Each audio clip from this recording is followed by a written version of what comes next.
So, good evening. It has been a while since I've made a video here for my channel, and that had a reason because I'm in the process now to start looking into rolling stock of American railroads.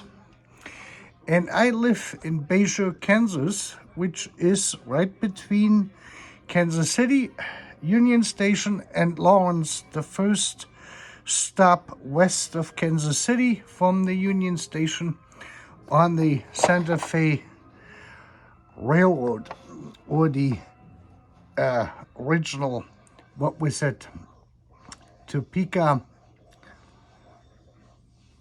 Atchison, Topeka Railroad. Actually, that was the original one. Santa Fe, and I'm still getting used to all of this stuff. I'm still learning all of these things. And of course, today we used to have the Super Chief, and today they no longer can call it the Super Chief because Amtrak decided to add the coach class to it.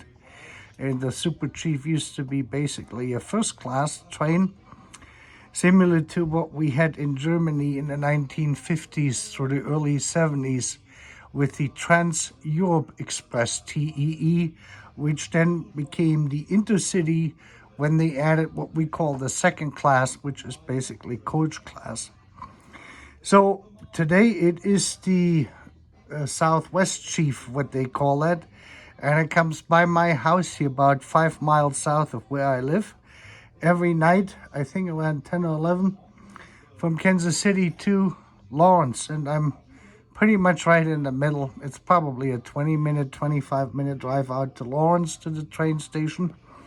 And it's probably the same to Union Station in downtown. Anyway, so since I live here, I figured I'm going to get started with the Atchison Topeka Santa Fe Railroad. And I went to a train show here, just about 10 minutes from my house, in Wyandotte County. We had it at the Wyandotte County Fairgrounds, and it was our local club here from Kansas City, or two clubs, one an N-scale club and one HO-scale club. And there were dealers there, and the first purchase I did was I bought a Baldwin Sharknose diesel, and I paid $25 for it. And the reason why I bought this particular model was it has the sign underneath here, which of course to any European railroader, let me see if I can get a light on it. Let me see if we can zoom in here. Because I can't read it, that's the most I can zoom. It reads actually made in Austria, and I cannot zoom anymore. I updated my iPhone, and down here you can see this is the Rocco. So it was made in Austria, and this to the left here is supposed to be the Rocco sign, but unfortunately that is probably the best I can show you. You just have to take my word for it. So this particular model here, let me zoom out again, was made in Austria for model power by Rocco. And I took the cover off, and it has the typical Rocco motor in it with the axles going, everything is powered here. And I paid the fellow $20 for it. And this was basically my first purchase. That is a Baldwin Sharknose FR17 or FR16. Like I said, please forgive myself.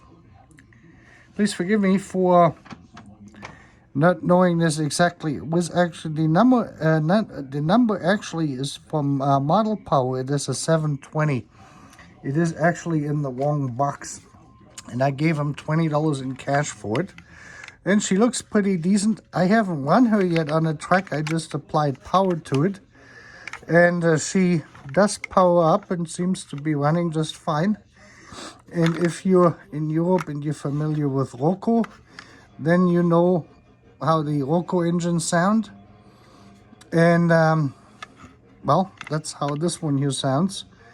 And it will drive pretty much the same way. It has the US type couplers on here, not the Roco couplers, the US type. So this was the first one I purchased. I first thought it was an F7, but then I learned when I further investigated this that this is actually a Baldwin Sharknose diesel, which are called the FR16 or FR17. Please feel free to comment and correct me if I say something wrong, or if you have any other information which I may not present here. So this was my first purchase of a American engine made by Roco, a company I'm very familiar with since I'm from Europe or from Germany, and that is an Austrian company, and you've seen my videos, so I have a few Roco models in my assortment here. And we will see. This would be the A unit. I do not know if there was a B unit. If there is, we will see if we can get us a B and another B and then an A. We're going to do A, B, B, A. And we take it from there on. Then at that train show here at the fairgrounds, I ran into a fellow who had a complete set of the Super Chief. But he had only the 4 engines. The F7A BBA with DCC sound, and he wanted $900 for those. And those were the Genesis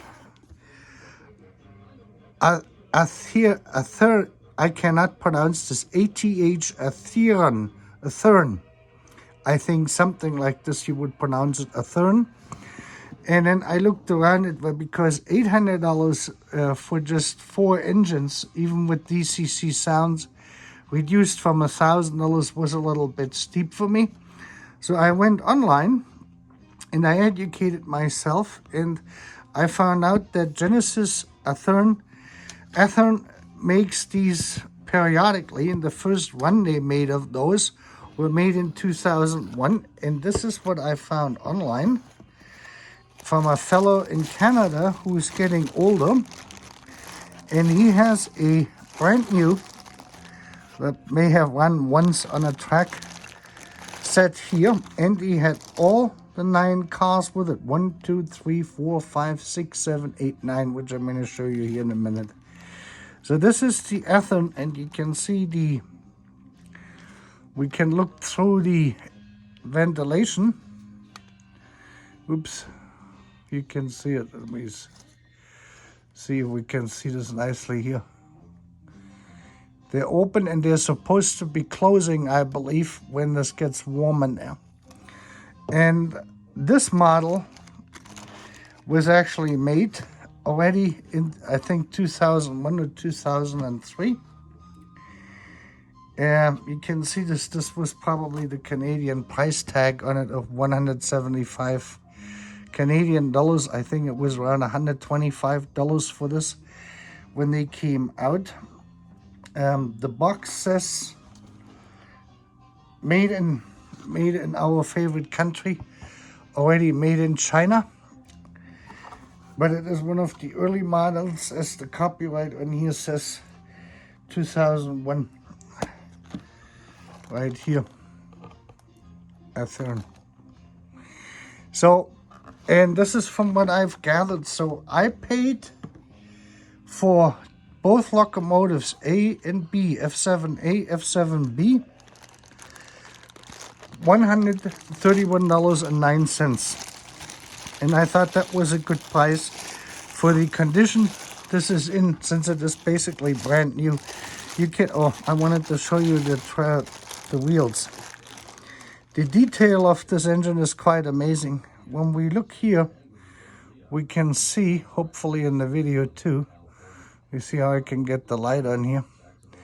We can see that the wheels have only marks. Let me see if I can get this light better. I turned the big lights off because it is better, I found out, to work with these LED lights. So I have only on video now 1.5 zoom. And we can see the black has come off. And you can see it. So that ran probably a few rounds and then it was packed up. So probably for demonstration purposes or testing purposes, this train was put on the track once. But otherwise, it is in immaculate condition. It's basically brand new. You can say new in box. There is nothing missing, and everything is just absolutely impeccable. See this here? Yeah. So I think I got a good deal on this. This is DC, not DCC yet. So this is another thing what I gathered. I've seen those, there's quite a few of them around on eBay, but they're all price-wise $500 and up for a set. And of course we have the small parts are in here, which I haven't even taken out yet. Whatever those are, they're in here. So the whole set is basically complete. And so this is the A unit I got, and then we have the matching B unit in it.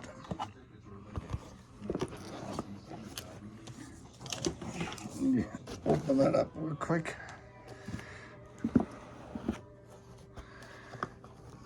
So this would be the first version of the Super Chief, from what I understand, which ran in 1936, 1937. And this is what these engines here reflect this time. This seal was already broken, so that means that someone had taken it off. And here you can see this too. We can look through the ventilation.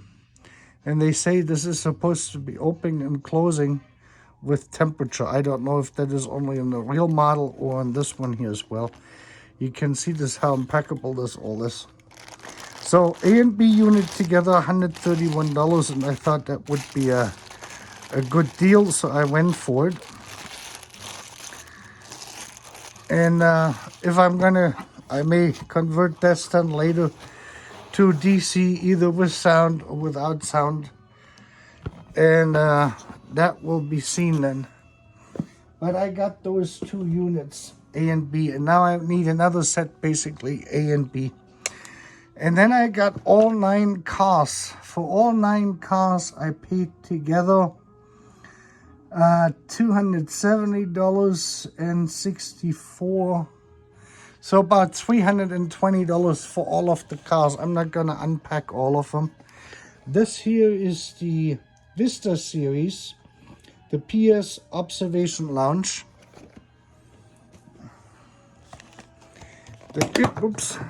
Then we have the Butt 10.6 Sleeper Pine series. And they all seem to be two from that same time frame. And I got this here on eBay too, which was the introduction for the 2003 run of this. So basically I have this train here with AB. I'm missing the BA, either is dummy or powered. And all new Butt Pine Series 10.6 Sleeper. So this would be this one here, so August 2004. So this is about the time frame we're looking at. So basically the trains you see here, my engine, here, you probably saw this, is 37A and 37B for the numbers. So they would be earlier, 37L. And in the 2004 one, they had the 47L, 47A, and then 47B and 47C as dummies. The baggage cars, it looks like they might be from this time here, because the names basically I have on here match the numbers what I have in this pamphlet. So the two engines, the engine set I have, the powered F7s, are earlier than that, and I would think probably 2001, 2003, somewhere in that range from that run they did. But this could be from 2004. So we have the Butt Sleeper car, 10.6. Then we have the 36 PS dyno. Yeah, this is the 600-606 series. Then we have the 29-seat dyno, the seat dormitory lounge. That is the 1344 series. And we got us another sleeper car I put in backwards when I opened the box up. Indian Name Series 442 PS sleeper. And then we have the Butt Series 73-foot baggage car. And we have a railway post office, Butt 63-foot post office. We have the another Butt 10.6 sleeper. And then we have the PS Pleasure Dome. That is this one here. And this is what we had in the Trans-Europe Express and the VT11 and the VT6.1, I think it was. They had a observation car, we called that too, with the restaurant here and then an extra restaurant car. Because Europe is so small in comparison to each country that we didn't have sleeper cars like you do over here on our, you know, premier trains. So I just wanted to share that with you of what we got here. If I set up my truck here again, and I will show you this, I will put that train together and run it. And then the other thing is, in January, if you're here in Kansas City or around it, or you want to come, the Lawrence Model Railroad Club has their annual train show March 2nd and March 3rd. So I'm going to go to this here, and we have the Bob Weil barbecue food truck Saturday and Sunday at Crown Toyota in Lawrence, Kansas on Iowa Street, 3400 South Iowa Street. So I'm going to go to this annual train show here. This will be then something local, and then I will see what else I'm going to get there. And I bought a whole bunch of fallow and Kibri houses, and I'm going to make another video about it, of what I bought and where we're starting with this. And then I looked at this because I really wanted the Union Station in Kansas City, the Kansas City Union Station, as a model in HO scale. And Walter has a Union Station, from what the guy told me at the show here at the Wyandotte Fairgrounds 2 weeks ago, or 2 weekends ago, is that is the Omaha, Nebraska station. And I just went to Nebraska the last 3 days. I just got back yesterday. I was in York, Nebraska, which is about 50 miles west of Lincoln, Nebraska, which is about 50 miles west of Omaha, Nebraska. So I had to go up there on business, and I spent 2.5 days there, basically, or 2 days, 2.5 days, so somewhere around that. But I wanted to show you this. So this is my first American train collection stuff I've ever bought, and I'm now 56 years old. But we're getting now into the details of what I want to do in my layout, since I mentioned that in the other video, that I want to put one area or good chunk of my layout, dedicate this to the American theme. And the centerpiece of this should be, or I would like to make it, the Kansas City downtown area, with the Super Chief going on towards Lawrence, that area here where I live. Because there's plenty of switching yards there for the railroad, where all the containers and coal trains and all the stuff comes in from the west. And then go on to Lawrence, because I live out there. My bank was actually out there in Lawrence, so they have a small station there. And put that on my layout, and I hope I can find the Kansas City Union Station, or if someone knows if that was ever made as a model, or maybe we can pray to the train train HO scale miniature train guards, and see if one of the big companies, whether it is Follow or Walter, may come up with a special series where they're making the Kansas City Union Station, because it is almost twice the size of the Union Station Walthers has right now, the Omaha, Nebraska station. And it is very impressive. It's an impressive building. It was remodeled, and they have a restaurant down there, and you know, they have a railroad, an HO scale railroad down there, and the Amtrak stops there every night, and the train over to St. Louis, you know, our other train we have, leaves from there. So that would be an interesting thing to see. I hope my European viewers got a good glimpse of this stuff, because this is not very common over in Europe. It wasn't back then, not at all. When I was growing up, when I had my original layout there in the late 70s, early 80s. And I don't know how familiar people are in Europe with these type of models like what I presented here, the Walthers, you know, cars for the train, for the consist to begin with. These are all made by Walthers, and the engines were made by ATHEARN Genesis. That is their series, and they're very, very something else. For this, that they're made in China, you can't really see this, even when they were made in 2001 or 2002. This must have been some of the very early Chinese productions of American things, anything at that point, probably, to begin with. Anyway, with this, I'm going to sign off, and I say have a good night and happy railroading.